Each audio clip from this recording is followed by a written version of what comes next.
Baru-baru ini, Donald Trump secara resmi menabuh genderang perang dengan 14 negara, termasuk Indonesia. Genderang perang itu ditabuh usai secara resmi Amerika Serikat mengirim surat yang menginformasikan bahwa mulai 1 Agustus 2025, barang impor dari negara-negara tersebut akan dikenakan tarif. Dengan Indonesia akan dikenai tarif sebesar 32%, kecuali tercapai kesepakatan negosiasi sebelum batas waktu tersebut. Surat tersebut merupakan bagian dari kebijakan tarif resiprokal yang dipakai Trump untuk memperbaiki ketidakseimbangan perdagangan Amerika dan dianggap penting untuk keamanan nasional Amerika Serikat. Selain itu, Trump memperingatkan negara-negara yang mendukung kebijakan BRICS anti-Amerika akan dikenai tambahan tarif 10% di atas tarif dasar yang sudah diterapkan. Lantas, apakah reaksi Indonesia menghadapi hal tersebut? Ketika baru-baru ini Presiden Prabowo tengah menghadiri KTT BRICS di Brasil. Berikut rangkuman perlawanan Indonesia atas perang dagang yang ditabuh Presiden Amerika Serikat Donald Trump.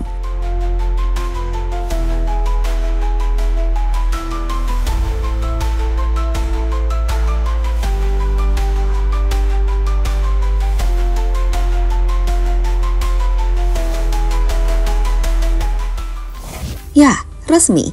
Presiden Amerika Serikat, Donald Trump, mengirimkan surat kepada kepala beberapa negara dunia untuk memberitahu mereka tentang tarif baru.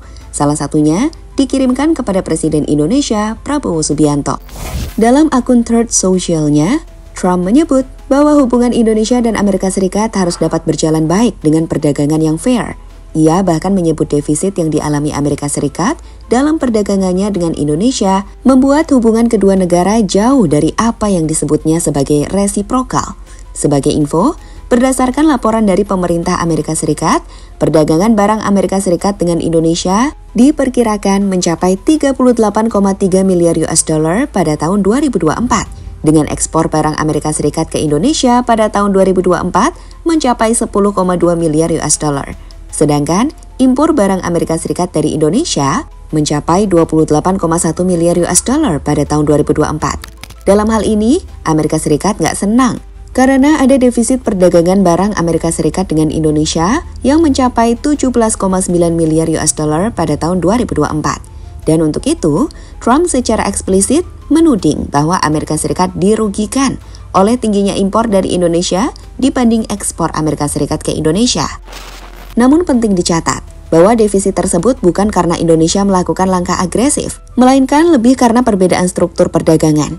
Indonesia mengekspor produk seperti elektronik, tekstil, dan alas kaki ke Amerika Serikat. Sementara barang dagangan Amerika Serikat ke Indonesia relatif lebih kecil volumenya.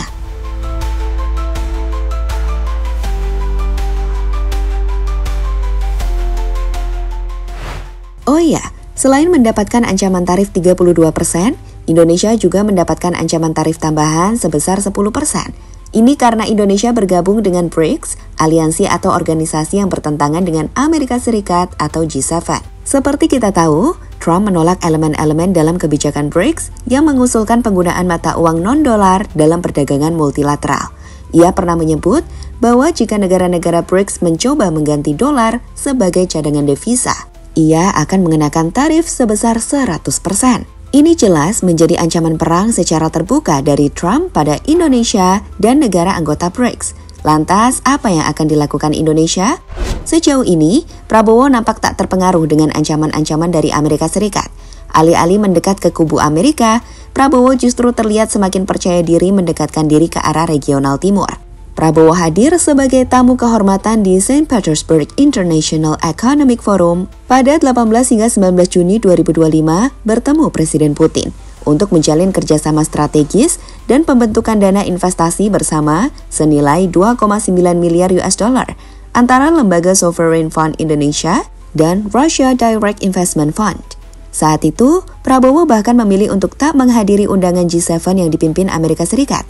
Dan terbaru, Prabowo juga memilih untuk menghadiri BRICS Summit di Rio 6 hingga 7 Juli 2025. Indonesia hadir aktif di KTT sebagai anggota penuh BRICS pertama dari Asia Tenggara. Dan alih-alih takut pada ancaman Trump, Prabowo meminta peluncuran kemitraan selatan-selatan baru dalam blok BRICS untuk memperkuat posisi ekonomi negara berkembang.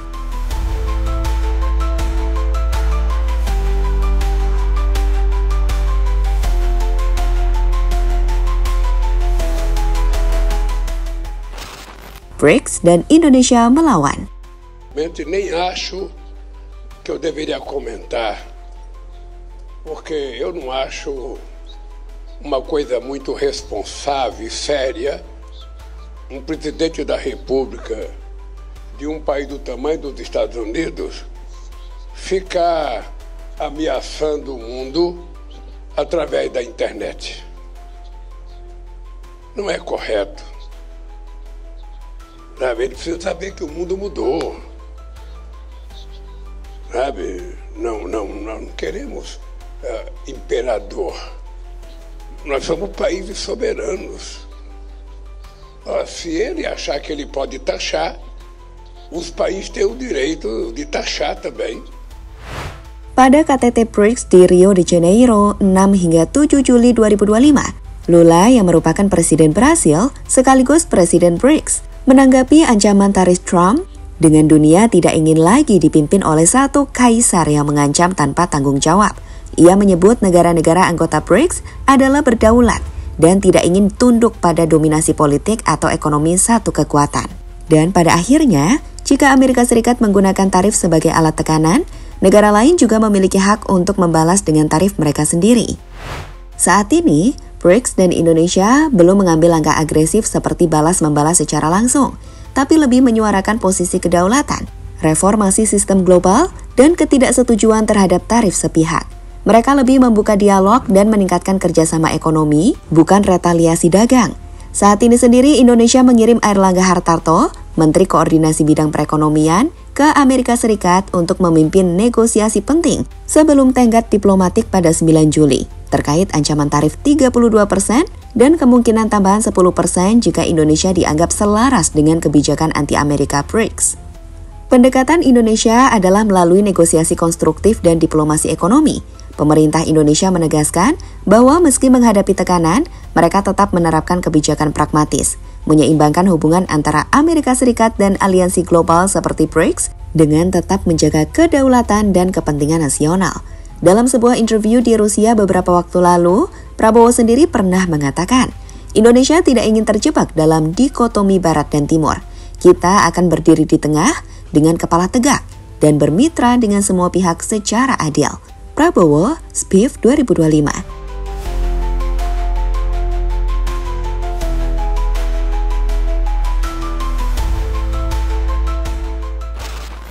Proses dedolarisasi.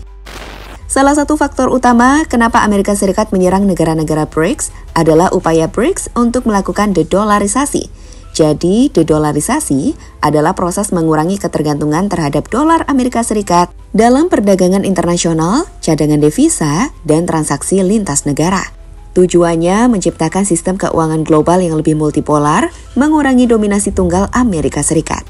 Saat ini sendiri, dedolarisasi benar-benar sedang terjadi. Sebagai info, China dan Rusia, kedua negara ini adalah motor utama pengurangan penggunaan dolar, di mana lebih dari 70% perdagangan bilateral mereka kini menggunakan yuan dan rubel. Lalu ada India dan UAE. Transaksi minyak pertama dalam rupiah dilakukan pada 2023 dan diperluas ke logistik dan logam di 2025. Selanjutnya ada BRICS Payment System. Pada KTT BRICS Juli 2025 di Brasil, diumumkan pembentukan sistem pembayaran multinasional berbasis blockchain yang tidak bergantung pada SWIFT atau USD. BRICS juga menyepakati clearinghouse regional dengan jaminan emas dan mata uang lokal, mirip BRICS Pay. Sedangkan di negara selatan, Indonesia, Malaysia, Brasil, Afrika Selatan mulai menandatangani lebih banyak perjanjian perdagangan berbasis local currency settlement tanpa menggunakan dolar.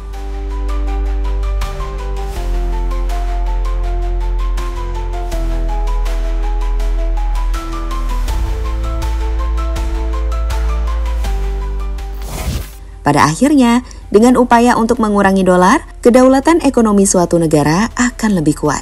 Sebagai contoh, dengan local currency settlement atau LCS, Indonesia bisa kurangi ketergantungan USD dalam perdagangan dengan China, Jepang, Malaysia, dan Thailand. Bank Indonesia terus menjalin kerjasama bilateral dengan Bank Sentral ASEAN dan BRICS untuk memperluas penggunaan rupiah.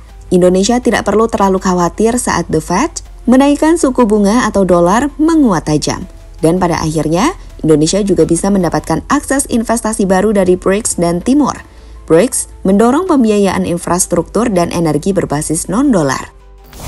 Pada akhirnya, saat ini dunia sedang bergerak. Dolar tidak lagi mutlak, Amerika tidak lagi satu-satunya pusat, dan Indonesia kini berada di persimpangan sejarah. Saat Donald Trump mengirimkan surat ancaman tarif kepada Indonesia, ia mungkin membayangkan negara ini akan tunduk.